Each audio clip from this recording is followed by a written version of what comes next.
Ganito ha, ituturo ko nga pala sa inyo kung paano ko kumita ng 3.5 or 4K sa kada show ko. Dahil hindi naman talaga madali ang kumita ng pera. Pero ipapakita ko sa inyo kung paano ko kumuha ng 3.5 or makuha ng pera para sa aking kinabukasan. Pero bago yun, shoutout nga muna pala kaila Tita Sheila. Tita Sheila. At sa mga batang nandito na kilala sa akin. Dito nga pala sa San Antonio, Zambales, East Dirita na nagtabok sa atin. Shoutout nga pala kay Markin at sa mga pamilya ni Adriano. Umpisahan ko na yung kwento. Ito kasing pagmamagic ko ay hindi naman talaga madali. Actually, napakahirap naman dahil una sa lahat pagod, pawis, at boses mong namimilipit pa. Dahil sa mga hindi po nakakalam ay hindi po talaga madali ang aming ginagawa magpasaya.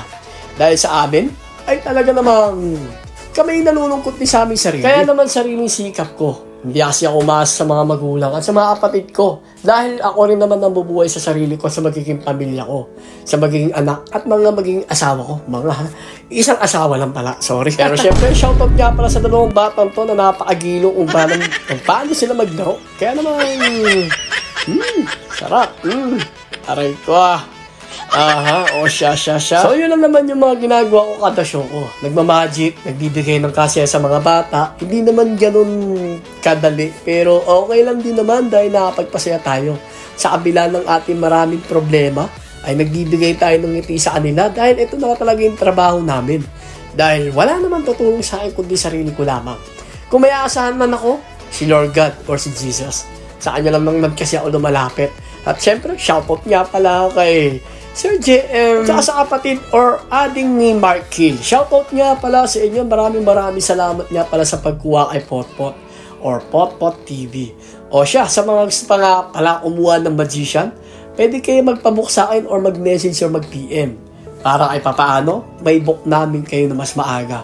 O siya, payo ko lang naman maging masipag lang tayo. Huwag tayong aas sa mga magulang natin. Sariling sikap, para isang araw, may pagmamalaki natin yung sariling atin. Wala tayong may susumbat or wala may susumbat sa atin yung mga nakapaligid sa atin.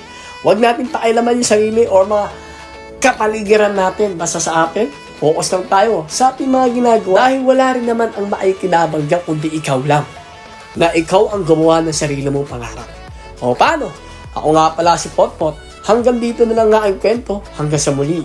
Paalam!